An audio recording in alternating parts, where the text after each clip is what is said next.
The text arrived with the cold indifference of the digital age, flashing across the cheap screen of my phone at 3 a.m. The harsh blue light momentarily illuminated the cramped confines of my Brooklyn studio apartment, a space that felt more like a glorified closet than a home. "Be at Claire's wedding this Saturday, or your allowance is gone, Dad." The words, stark and accusatory, hung in the air, heavy with unspoken contempt. Allowance. The very word tasted like ash in my mouth. Allowance.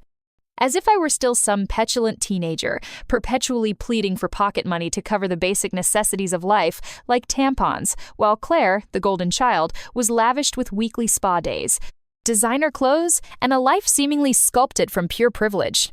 A bitter laugh escaped my lips, echoing in the silence of the early morning. Allowance. It was a joke, a cruel, outdated joke. They still saw me as that dependent girl, the shadow to Claire's dazzling light. They had no idea. They clung to their outdated perceptions, blind to the reality of my life, my accomplishments, my independence. I didn't dignify the text with a reply. What was there to say? To argue the absurdity of their control over my life? To explain, yet again, that I was no longer that girl? Words would be wasted, lost in the chasm of their self-absorbed world. Instead, my thumb instinctively navigated to the banking app icon on my phone screen. The app flickered to life, displaying the number that had become a constant, comforting presence in my thoughts, a secret shield against their condescension, a silent testament to my own strength. 150,872.00. The figures glowed back at me, solid, undeniable. $150,872, all mine. Earned through sweat, late nights, risk, and a relentless drive they had never acknowledged, never understood. And none of them, not Dad, not Mom, certainly not Claire, had a single clue about the empire I was quietly building, brick by painstaking brick, outside the gilded cage of their expectations. Claire Carter Vanderberg's wedding, predictably, was an exercise in opulent excess, a grotesque display of wealth and social climbing that made my stomach churn. The cathedral, St. Patrick's, loomed like a stone giant on Fifth Avenue, so ancient and imposing that the pews themselves probably bore witness to whispered conspiracies during the Revolution. The air inside was thick with the scent of incense and lilies, a suffocatingly sweet fragrance that did little to mask the underlying stench of old money and manufactured piety. Flowers, cascading arrangements of orchids and roses in shades of blush and cream adorned every surface. They were beautiful, undeniably, but their beauty felt hollow, purchased, devoid of genuine joy. I knew with a sickening certainty that these floral extravaganzas cost more than my annual rent in Brooklyn, probably more than my rent for 2 years. The sheer waste of it, the blatant flaunting of resources, was nauseating. 200 of New York's wealthiest elite were crammed into the pews, a sea of perfectly tailored suits and designer dresses. They were all there, the Vanderbilts, the Rockefellers, the Trumps. The names echoed in the hushed whispers that rippled through the crowd. They were all pretending, of course, pretending they didn't know the whispers that circulated in their circles, the rumors of Carter Capital's precarious position, the veiled hints that our family's empire was teetering on the brink of collapse. They were vultures, circling, waiting to see if the carcass would fall. I had chosen to wear black, not for dramatic effect, not to make some rebellious statement, though the irony wasn't lost on me. I wore black simply because it was the only genuinely nice dress I owned, a classic slip dress I'd found on sale and painstakingly saved up for. It was understated, elegant in its simplicity, a stark contrast to the ostentatious displays of wealth surrounding me. Anna. Dad's voice, sharp and commanding, cut through the murmur of the crowd. His hand, clad in an expensive leather glove, gripped my arm with surprising force as I attempted to discreetly slip into a back row, hoping to become invisible, to observe this spectacle from the periphery. "You're sitting with us, front row, and smile. For God's sake, you look like you're attending a funeral, not your sister's wedding." His words stung, as they always did, laced with a casual cruelty that had become the hallmark of our interactions. A funeral. In a way, he wasn't wrong. It felt like a funeral, the death of any lingering hope for genuine family connection, the burial of any illusion of parental love. Reluctantly, I allowed him to steer me to the front row, the spotlight of attention, suddenly, unwantedly, focused on me. I forced a smile, a brittle, insincere curve of my lips that felt alien on my face. Then Claire began her procession down the aisle. She floated, or rather glided, in a cloud of French lace, an ethereal vision of bridal perfection. The dress, undoubtedly custom-made and obscenely expensive, shimmered in the candlelight. catching every ray of light like spun moonlight. But beneath the lace, beneath the carefully constructed facade of bridal bliss, I saw it, the smirk. Even through the delicate veil, her smug satisfaction was palpable. She paused, deliberately, dramatically, when she reached the point in the aisle where she could clearly see me, seated in the front row, a dark anomaly in the sea of pastel hues. Her perfectly glossed lips, plumped and sculpted to unnatural perfection, moved almost imperceptibly, mouthing two words that cut through the air like shards of ice. "You look poor." The audacity of it, the sheer, unadulterated venom, should have angered me, but instead, a strange sense of calm descended. Let her have her moment, her fleeting triumph. I knew something she didn't. I possessed a secret weapon, a carefully crafted piece of paper tucked safely inside my small black clutch. I smiled back at her, a genuine smile this time, a smile that held a depth of meaning she couldn't possibly fathom. Let her revel in her illusion of superiority. Her perfect day was about to shatter. The reception was held in the grand ballroom of the Plaza Hotel, a gilded cage of chandeliers and marble, echoing with the clinking of champagne flutes and the forced laughter of the social elite. Dad, predictably, was in his element, preening and posturing, basking in the reflected glory of his daughter's union with the Vanderburg dynasty. He gave a speech, a rambling, self-congratulatory monologue about family legacy, about the Carter name, about the importance of maintaining their position in the upper echelons of society. It was all hollow rhetoric, empty pronouncements masking the rot beneath the surface. Claire, on cue, cried artfully, dabbing at her perfectly made-up eyes with a lace handkerchief, playing the role of the blushing, emotional bride to perfection. The assembled guests murmured their approval, their applause polite but perfunctory.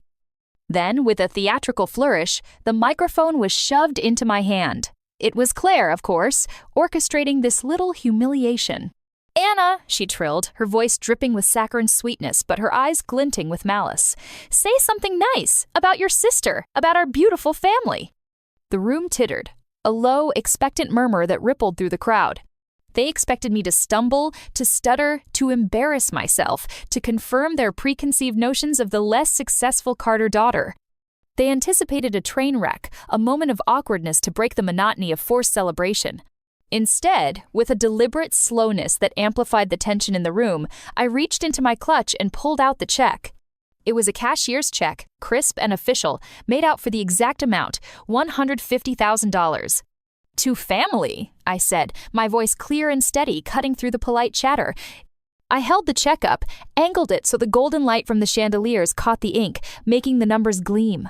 $150,000, earned in 4 months, from my own company. Funny, isn't it?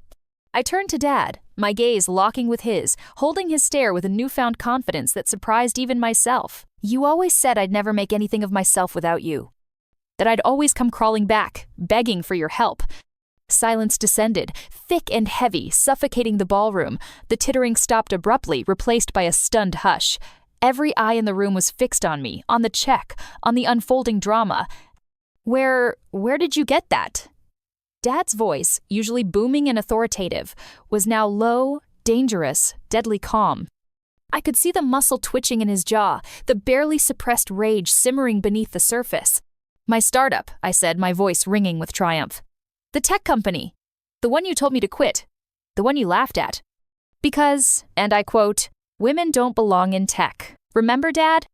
A collective gasp rippled through the room. Claire's new mother-in-law, a formidable woman with a reputation for icy judgment, actually gasped, her hand flying to her pearls. The carefully constructed facade of polite society was cracking, fissures appearing in the veneer of wealth and composure. What happened next was a blur of chaotic action. Dad lunged for the check, his face contorted with fury, his fingers clawing at the crisp paper. He ripped it in half, tearing it with savage satisfaction. Joke's on him, of course. It was a meticulously crafted copy, the real check safely tucked away in my apartment. Claire erupted in a shriek, a high-pitched wail of pure, unadulterated rage. "You're jealous!" She screamed, her voice cracking with hysteria. "You're just jealous because I'm happy and successful and you're nothing!" Meanwhile, black streaks of mascara, remnants of her $5,000 makeup job, streamed down her face, marring her perfect bridal image. The Vanderburgs, visibly horrified by the public spectacle, made a hasty, almost panicked retreat. They mumbled hurried apologies, offered stiff condolences to Claire, and practically fled the ballroom, disappearing into the night. This, in the intricate calculus of high society, was a very, very bad sign. The Vanderburgs were cutting their losses, distancing themselves from the rapidly imploding Carter family. And me? I simply turned and walked out. I walked away from the chaos, from the wreckage, from the crumbling edifice of their world. As I reached the ballroom doors, I heard the sound of glass shattering behind me, a sharp, decisive crack that echoed in the suddenly silent room. Probably a champagne flute hurled in a fit of pique. Maybe a marriage, already fractured beyond repair. A week later, the fragile sanctuary of my Brooklyn studio apartment was violated. The cheap lock on the door, easily bypassed, offered no real protection. I came home late from the office, the city lights painting streaks across the night sky, to find my door ajar, a chilling draft seeping from the open doorway. My heart hammered against my ribs as I stepped inside, the small space suddenly feeling menacing, violated. The apartment had been ransacked, though not in a haphazard, opportunistic way. It was targeted, precise. My laptop, gone. The sleek MacBook Pro that was the nerve center of my business, vanished. Hard drives, stolen. The external drives containing years of work, of code, of data, were ripped from their connections, leaving gaping holes in my carefully organized workspace. Panic flared hot and sharp in my chest. They had taken everything, or so they thought. They were clumsy, predictable, idiots. They forgot about cloud backups. They lived in a world of physical assets, of tangible wealth, oblivious to the power and resilience of the digital realm. The next morning, fueled by cold fury and a grim satisfaction, I sat at my spare backup laptop, my fingers flying across the keyboard. Every investor in Dad's precious hedge fund, every name on his carefully curated list of wealthy clients, received an email. An anonymous email, untraceable, undeniable. Attached, evidence of Richard Carter's insider trading, years' worth, detailed spreadsheets, irrefutable proof. P.S. Might want to ask him about the Cayman accounts. Just a suggestion. By noon, Carter Capital's stock was in freefall. The markets reacted swiftly, brutally to the leaked information. The whispers had become a roar, the rumors solid accusations. Investors panicked, selling off their shares in a desperate attempt to salvage what they could. The carefully constructed empire, built on lies and deception, was crumbling at an alarming rate.